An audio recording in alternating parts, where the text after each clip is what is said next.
Welcome to competitive exams. आज हम Rhiannon Wharton के चैप्टर नंबर 25 का पार्ट 6 स्टार्ट कर रहे हैं, जिसमें हम डिस्कस करेंगे पास्ट कॉन्टिन्यूअस टेंस को। तो सबसे पहले देखते हैं जी यूजेस, इसके यूजेस क्या हैं, कहाँ कौन सी ऐसी सिचुएशन है जहाँ पे पास्ट कॉन्टिन्यूअस टेंस को इस्तेमाल करेंगे हम। तो इसका जो सिंपलेस्ट जो पहचान है वो ये है कि कोई ऐसा काम जो कि माजी में यानी कि पास्ट में जारी रहा हो, गोइंग ऑन का वर्ड है, जारी रहा हो, उसको शो करने के लिए हम पास्ट कॉन्टिन्यूअस टेंस को इस्तेमाल करते हैं। कैसे एग्जाम्पल्स हैं, हम इसको मजीद क्लैरिफाई करते हैं। पहली एग्जाम्पल है हमारी, दे वर प्लेइंग क्रिकेट, के वो क्रिकेट खेल रहे थे। तो ये एक ऐसा काम है जो कि एक तो पास्ट में था और दूसरा पास्ट में जारी था, यानी कि लिखने वाला अगर लिख रहा है तो उसका कहने का ये मतलब है कि उस टाइम वो क्रिकेट खेल रहे थे। तो पास्ट और दूसरा कॉन्टिन्यूअस। इसी तरह पास्ट कॉन्टिन्यूअस जो उसका नाम है टेंस का, उसी से आप अंदाजा लगा सकते होते हैं किसी भी टेंस का। तो दूसरी एग्जांपल है हमारे पास, वी वर वॉचिंग मूवी, हम मूवी देख रहे थे। तो एक तो पास्ट हो गया और दूसरा काम जारी था, हम देख रहे थे। तो काम का जारी भी रहना और पास्ट में होना, ये दोनों सिचुएशंस है पास्ट कॉन्टिन्यूअस टेंस की।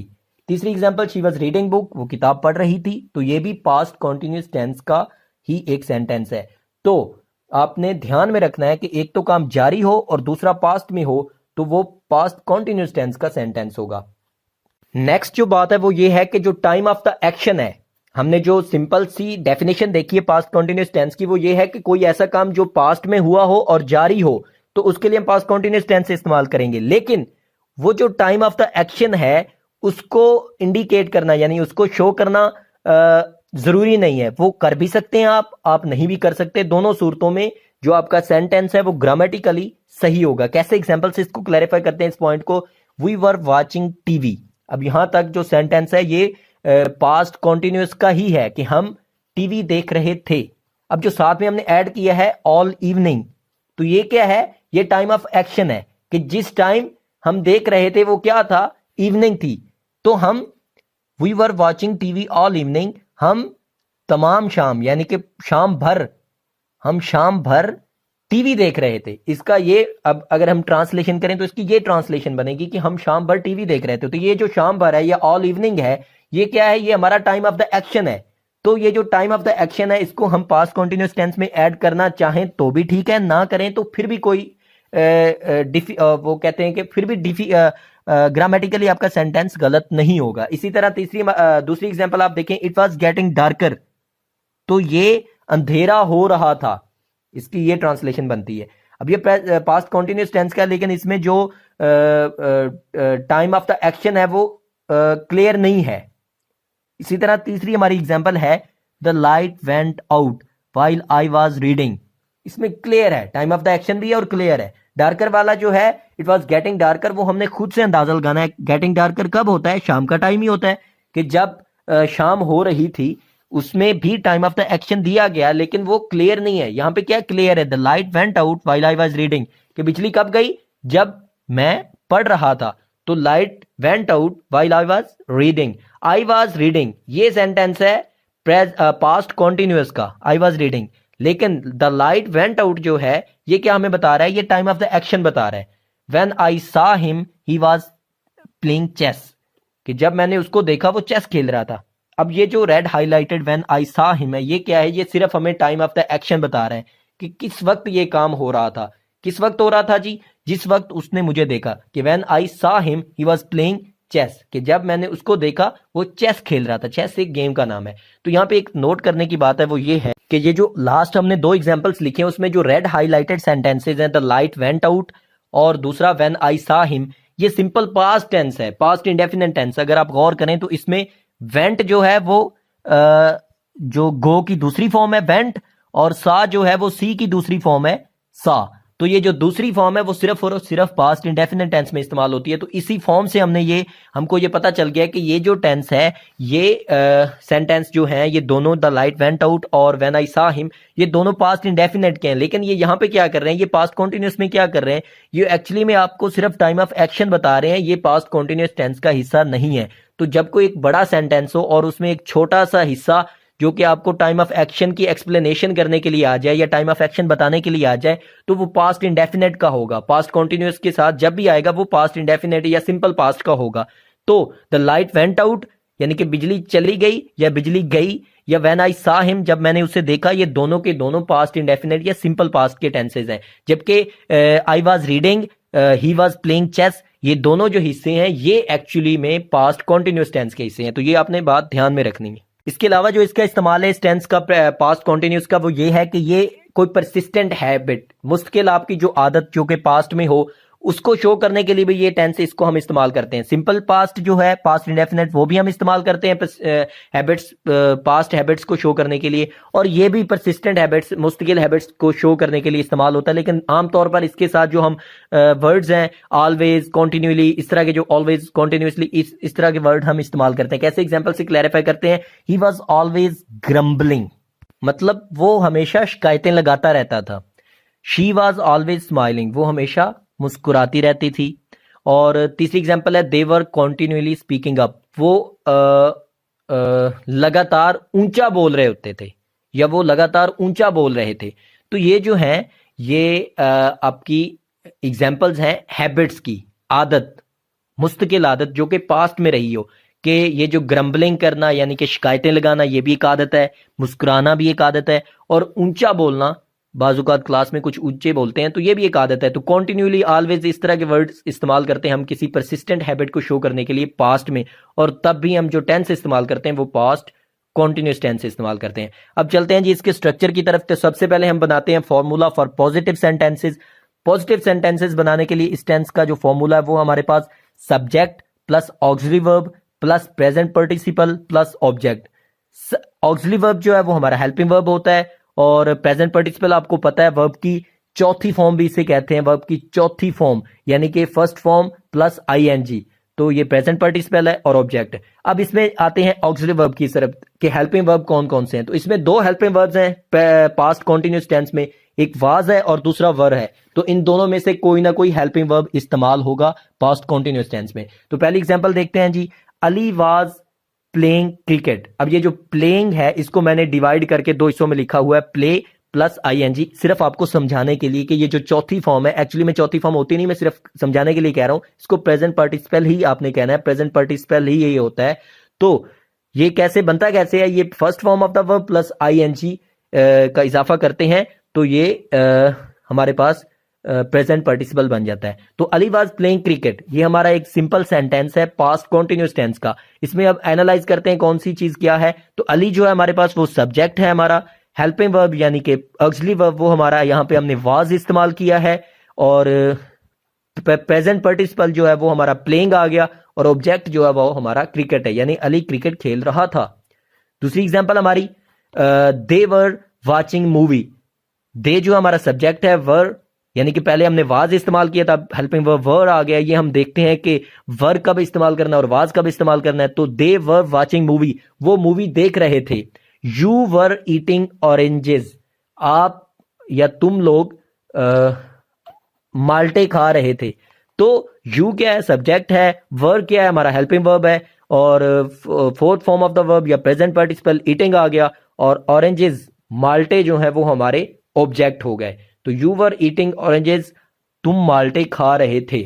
तो ये हमारा एक सिंपल पॉजिटिव सेंटेंस है पास्ट कॉन्टिन्यूस टेंस का। अब इसके हमने देखना है कि नेगेटिव सेंटेंसेस के लिए फॉर्मूला क्या है। तो नेगेटिव सेंटेंसेस बनाने का इंतहाई आसान और इजी फॉर्मूला वो क्या है जी, subject plus auxiliary verb plus not, सिर्फ नॉट का हमने इजाफा करना है, plus present participle same plus object. यानी कि जो सिंपल फॉर्मूला है सिंपल सेंटेंसेस बनाने के लिए, उसमें ऑक्सिलरी वर्ब यानी कि हेल्पिंग वर्ब के बाद आपने सिर्फ नॉट का इजाफा करना है, और आपके पास नेगेटिव सेंटेंस बन जाएगा पास्ट कॉन्टिन्यूस टेंस का। तो पहली एग्जांपल देखें, Ali was not playing cricket, यानी कि अली क्रिकेट नहीं खेल रहा था। तो क्या किया है हमने, सिर्फ ये किया है कि वाज के बाद हमने नॉट का इजाफा कर दिया है और हमारा नेगेटिव सेंटेंस बन गया है। सिमिलरली दूसरी और तीसरी एग्जांपल में भी हमने हेल्पिंग वर्ब वाज या वर के बाद नॉट का इजाफा किया हो। तो दे वर नॉट वाचिंग मूवी, वो मूवी नहीं देख रहे थे। You were not eating oranges, तुम आम नहीं तुम माल्टे या ऑरेंजेस नहीं खा रहे थे। तो किया क्या है, हमने सिर्फ वाज या वर के बाद नॉट का इजाफा किया और हमारे पास नेगेटिव सेंटेंसेस आ गए हैं। अब देखते हैं जी इंट्रोगेटिव सेंटेंसेस के लिए क्या फॉर्मूला है हमारे पास पास्ट कॉन्टिन्यूस टेंस में। तो वो ये है कि जो सब्जेक्ट और ऑक्सिलरी वर्ब जो है हमारे, ऑक्सिलरी वर्ब यानी कि हेल्पिंग वर्ब वो हमारे पास दो हैं इस टेंस में, वाज और वर। तो किया कि हमने हेल्पिंग वर्ब और सब्जेक्ट की सिर्फ जगह चेंज करनी है और बाकी जो टेंस है वो सेम का सेम रहेगा, यानी कि ऑक्सिलरी वर्ब शुरू में आ गया प्लस सब्जेक्ट उसके बाद आ गया प्लस प्रेजेंट पार्टिसिपल यानी कि वर्ब की चौथी फॉर्म प्लस ऑब्जेक्ट आ गया, और उसके बाद ये तो अंडरस्टूड सी बात है कि इंट्रोगेटिव सेंटेंसेस यानी कि सवालिया जुमलों में हमने क्वेश्चन मार्क को, सवालिया निशान को जरूर ऐड करना होता है एंड पे, तो वो हमने ऐड कर दिया है। तो कैसे जी हमारा सेंटेंस बना, हमारा पहली एग्जांपल है, हमने उसी एग्जांपल सिंपल सेंटेंस वाली को मॉडिफाई किया हुआ है, नेगेटिव के लिए भी, पॉजिटिव के लिए भी और इंट्रोगेटिव के लिए भी। तो इंट्रोगेटिव उसका क्या बना जी, वाज अली प्लेइंग क्रिकेट, क्या अली क्रिकेट खेल रहा था। किया कि हमने सिर्फ हेल्पिंग वर्ब वाज को शुरू में लगा दिया और जो अली था वो हमने उसके बाद यानी कि सब्जेक्ट को हेल्पिंग वर्ब के बाद लगाया है, और सिमिलरली प्लेइंग आ गया हमारा, फिर क्रिकेट आ गया और एंड पे क्वेश्चन मार्क आ गया। तो ये हमारा क्वेश्चनिंग इंट्रोगेटिव यानी कि सवालिया जुमला बन गया। वाज अली प्लेइंग क्रिकेट, क्या अली क्रिकेट खेल रहा था। वर दे वाचिंग मूवी, क्या वो मूवी देख रहे थे। वर यू ईटिंग ऑरेंजेस, क्या तुम माल्टे खा रहे थे। तो ये सब के सब अब क्वेश्चन यानी कि सवालिया जुमले आपके जो हैं वो बन गए हैं पास्ट कॉन्टिन्यूस टेंस के। अब यहाँ पे हमने जो बात देखनी वो ये है कि हमारे पास जो ऑक्सिलरी वर्ब्स यानी हेल्पिंग वर्ब्स हैं वो दो हैं, एक वाज है और वर है। अब हमने जो देखना है वो देखना है कि वाज कहाँ पे हम इस्तेमाल करेंगे और वर कहाँ पे इस्तेमाल करेंगे। तो सबसे पहले देखते हैं जी वाज को, कि वाज का इस्तेमाल कहाँ पे होता है। वाज का इस्तेमाल होता है जी पर्सनल प्रोनाउन जो होते हैं, first person singular. First person singular का पर्सनल प्रोनाउन कौन सा आपको पता है, आई होता है। और थर्ड पर्सन सिंगुलर और पर्सनल प्रोनाउन जो थर्ड पर्सन सिंगुलर के हैं, ही शी इट वगैरह, इसके साथ आपने वाज का इस्तेमाल करना है। तो कहने का मतलब यह हुआ कि आई और ही शी इट या कोई भी personal first third person singular हो, नाउन हो या कुछ भी हो, उसके साथ आपने ये वाज का इस्तेमाल करना है। तो पहले एग्जांपल देखते हैं, अली वाज ड्रिंकिंग वाटर। अब अली क्या हमारे पास, ये हमारे पास थर्ड पर्सन सिंगुलर नाउन है, तो मैंने यही लिखा हुआ है कि थर्ड पर्सन सिंगुलर्स जितने भी होंगे उसके साथ आपने वाज ही लगाना है। तो अली थर्ड पर्सन सिंगुलर है, उसके साथ हमने वाज लगाया। Ali was drinking water, Ali पानी पी रहा था। अब जो थर्ड पर्सन सिंगुलर के पर्सनल प्रोनाउंस हैं, जैसे कि ही है मैस्कुलिन जेंडर के लिए यानी कि मुजक्कर के लिए, और शी है फेमिनिन जेंडर के लिए यानी कि मोनस के लिए, और इट जो है वो बेजान चीजों के लिए यानी कि नॉन लिविंग थिंग्स के लिए, नॉन जेंडर या नॉन लिविंग थिंग्स। तो ही शी इट के साथ भी आपने वाज ही लगाना है। तो ही वाज वाटरिंग प्लांट्स, वो पौधों को पानी लगा रहा था, तो ही के साथ वाज आ गया। शी वाज वाचिंग मूवी, वो मूवी देख रही थी, तो शी के साथ वाज आ गया। आई वाज प्लेइंग फुटबॉल, अब आई क्या हमारे पास पर्सनल प्रोनाउन है फर्स्ट पर्सन सिंगुलर का, तो आई के साथ भी वाज आ गया। आई वाज प्लेइंग फुटबॉल, मैं फुटबॉल खेल रहा था।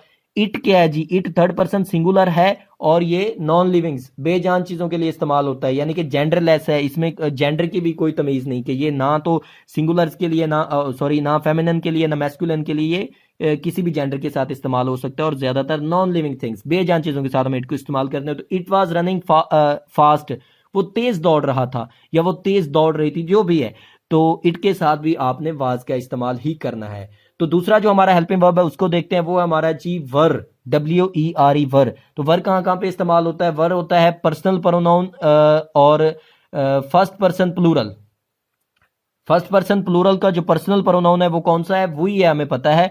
और पर्सनल प्रोनाउन जो है सेकंड पर्सन सिंगुलर या प्लूरल एक ही फॉर्म है उसकी, यू जो है वो सेकंड पर्सन है और उसकी सिंगुलर भी यू ही होती है और प्लूरल फॉर्म भी यू ही होती है, जबकि बाकी जो है थर्ड पर्सन और फर्स्ट पर्सन उसकी डिफरेंट है। फर्स्ट पर्सन की जो सिंगुलर फॉर्म है वो आई है और उसकी प्लूरल फॉर्म वही है, जबकि थर्ड पर्सन की सिंगुलर ही शी और इट वगैरह हैं और जो प्लूरल है वो दे है। लेकिन जो सेकंड पर्सन है उसकी सिंगुलर भी यू है और प्लूरल भी यू है, यानी कि हम जैसे कहते हैं कि तुमने खाना खाया। अब इस तुम से मुराद कोई एक लोग यानी कि एक लड़का भी हो सकता है और एक से ज्यादा भी हो सकते हैं, लेकिन फिर भी हम तुम ही कहेंगे कि तुम लोगों ने या तुमने, तो आएगा तुम ही। तो इसी तरह की सेंस है यू की भी, यू प्लूरल और सिंगुलर के लिए यू ही है। तो वही यू और दे क्या है जी, थर्ड पर्सन प्लूरल का पर्सनल प्रोनाउन है, तो दे के साथ भी। और थर्ड पर्सन जो प्लूरल्स होते हैं, कोई ग्रुप ऑफ पीपल है, तो उसके साथ भी वरी आएगा। जैसे वहां पे हमने अली वाज लगाया था, तो अली की जहां पे जगह पे अगर कुछ ज्यादा लोग हों, जैसे कि स्टूडेंट्स अगर हम कह दें, तो स्टूडेंट्स वर प्लेइंग क्रिकेट आएगा। अली वाज था, अली वाज था क्योंकि अली एक था। अगर एक से ज्यादा हो तो वो प्लूरल में आता है, थर्ड पर्सन तो है लेकिन प्लूरल में आते हैं, तो थर्ड पर्सन प्लूरल में वो वर आ जाएगा। तो स्टूडेंट्स वर या पीपल वर, तो इन चीजों के साथ हम वर लगाएंगे। तो देखते हैं जी एग्जांपल्स हमारी। वी पहले आ गया, we were playing cricket, we के साथ वर लगाना है। You second person singular plural, इसके साथ भी वर लगाना है, यू वर रीडिंग बुक। और स्टूडेंट्स जैसे मैंने अभी बता रहा था आपको कि अली जो था वो सिंगुलर था, थर्ड पर्सन सिंगुलर था, लेकिन ये जो स्टूडेंट्स हैं ये थर्ड पर्सन प्लूरल है। स्टूडेंट्स या पीपल या चाइल्ड या कुछ भी, मतलब मोर देन वन पीपल को शो करने के लिए आप जो भी वर्ड लाएंगे वो थर्ड पर्सन प्लूरल होगा। तो स्टूडेंट थर्ड पर्सन प्लूरल है, उसके साथ भी वर आ गया। देवर सिंगिंग सॉन्ग्स, वो गाने गा रहे थे। और आखिर में third person singular, third person plural का जो पर्सनल प्रोनाउन है दे जो है, वो भी उसके साथ भी वर ही आएगा। दे वर वाचिंग मूवी, तो दे के साथ भी वर ही आ गया। तो कहने का मतलब ये हो सकता, अब इसको अगर हम क्लोज करें तो वो ये होगा कि आई पर्सनल प्रोनाउंस की अगर हम सिर्फ बात करें तो आई और ही शी इट के साथ वाज का इस्तेमाल करेंगे, और वी यू और दे के साथ हम वर का इस्तेमाल करेंगे। और अगर थर्ड पर्सन की बात करें, थर्ड पर्सन अगर सिंगुलर होगा जैसे कि अली था हमारे पास, तो उसके साथ वाज होगा। और अगर ये प्लूरल हो गया तो फिर उसके साथ वर होगा, जैसे कि प्लूरल की फॉर्म में हमने स्टूडेंट्स लगाया। तो यहाँ पे ये हेल्पिंग वर्ब्स के बारे में डिस्कशन थी कि हेल्पिंग वर्ब वाज और वर कहाँ कहाँ पे इस्तेमाल होंगे। तो यहाँ पे पास्ट कॉन्टिन्यूअस टेंस कंप्लीट हुआ।